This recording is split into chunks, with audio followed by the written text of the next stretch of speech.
So I know we can all be guilty from time to time of not cooling down properly after a run. Today I want to take you through a very quick cool down routine that you can use to help reduce the risk of injury and ease those sore, tired muscles. So we're going to begin with a quad stretch. So in standing, you can either do this freestanding or holding onto a wall.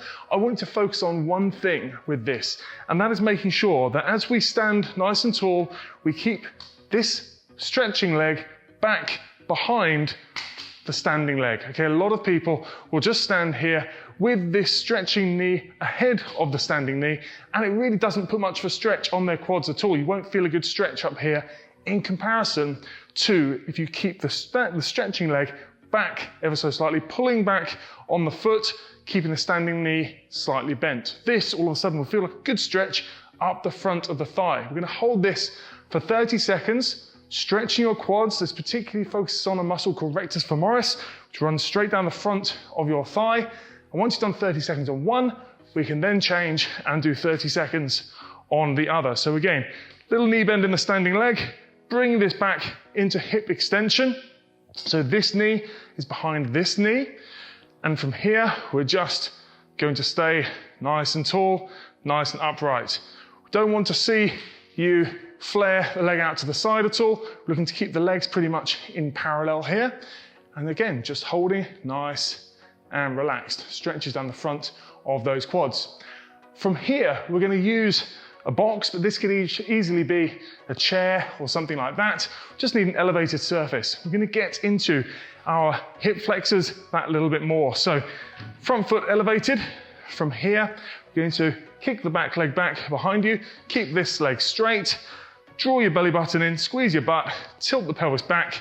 You'll feel your tailbone tuck underneath you. And from there, you're just going to feel a stretch up a little bit higher than the stretch you felt earlier. It's going to be up into those hip flexors. Keeping this squeeze of your butt on, keeping that tilt back of the tailbone. So you feel the pelvis posteriorly rotate. That we're going to hold for 30 seconds. And that in itself, if we keep the feet straight, will be quite a focused hip flexor stretch. Now, you can change that to become a bit more of an adductor stretch simply by changing the position of the rear foot. If we change the position from feet both facing forwards to the rear foot facing out at 45 degrees, all of a sudden we're going to get more of a deep adductor stretch. So if you want, you can hang out in this position for 30 seconds as well. We're going to get it onto the other side, stay nice and evenly balanced. So again here, we're moving from this position into posterior tilt of the pelvis. So I'm squeezing my butt, drawing my belly button in, gently shift forwards, feeling that hip flexor stretch. 30 seconds here in this position. And again, as I said, play with that foot position if you like. Okay, I'm just gonna hang out here for a short while longer. Now, if you are anything like me, quite often you find that at the end of a run, you'll get straight back to your front door, and then all of a sudden life begins. There's emails to answer, there's food to think about, all those sorts of things. I actually these days try and focus on finishing my run a good couple of minutes away from home so that I can take an easy, gentle walk back home, begin the cool down process, and then get into these stretches once I'm home. So this next stretch, again, we're going to use the elevated surface, but from here, instead of being a hip flexor stretch, we're actually going to focus on those hamstrings.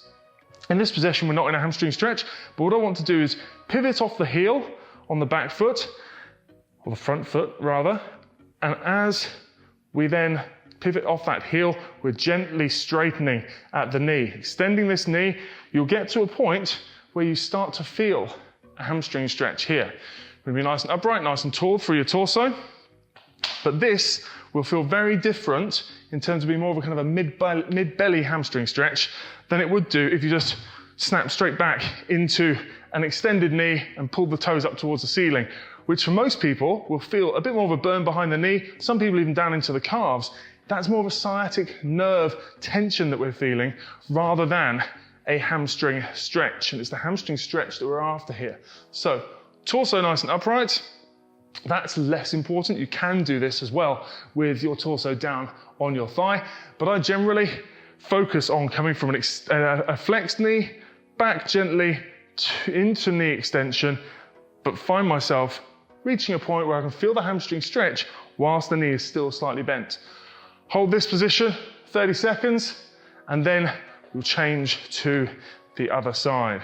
Okay, so from here, again, gently, gently, gently extending the knee, pivoting off the heel on the front foot, and again, feeling a hamstring stretch there.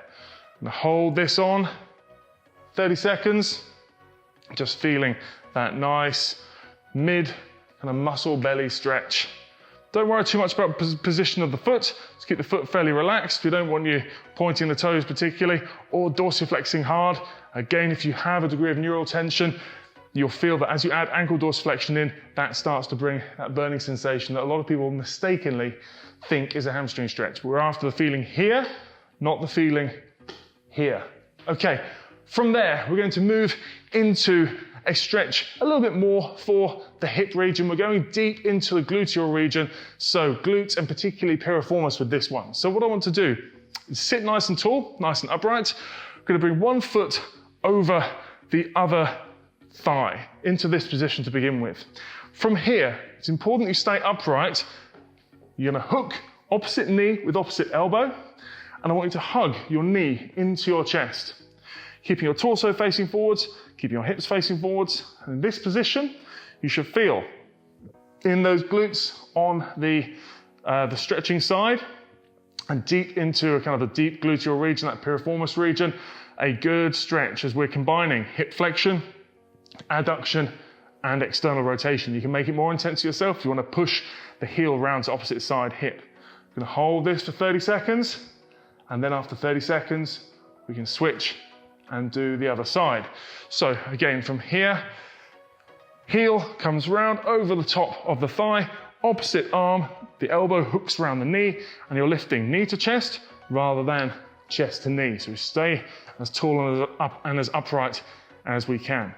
Okay, in this position, just gonna hold this, again, 30 seconds. Now, this should feel fairly deep in the hips. We're going to quickly change this in a moment into an exercise in the same position, which actually starts to target our lower back a little bit more. Just work on a little bit of rotation through the torso. So without having to move, we're going to simply take the tension off. We're going to, instead of hooking the arm, we're going to reach the arm across.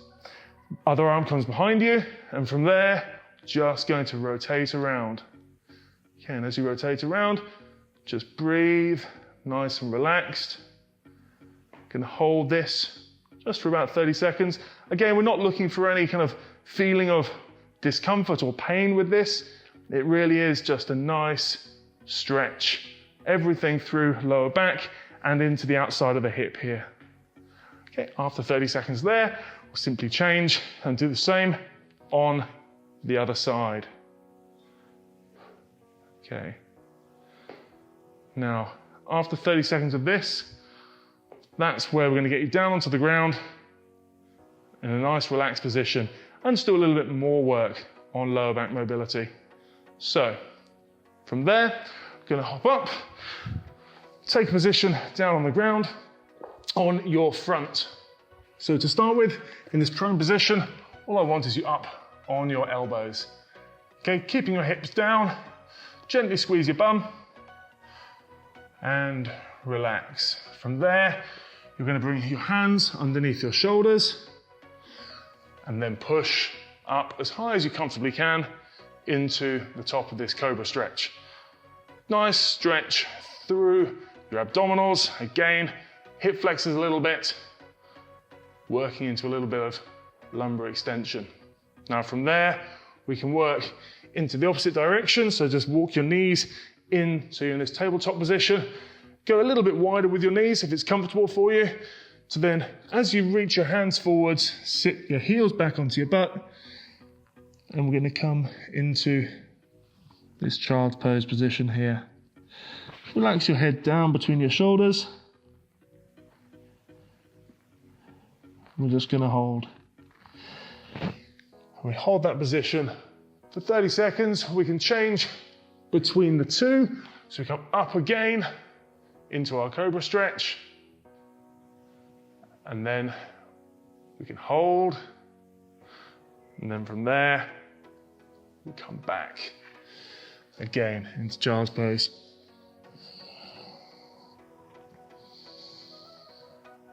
Again, in this position here, we're really looking to feel a good stretch through your lower back.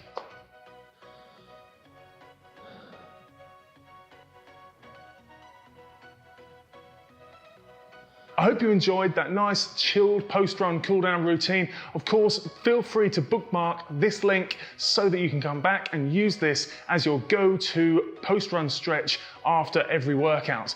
Now, if you want to see another video to help you run strong and run injury-free, check out the video right over here, and I'll see you in the next one.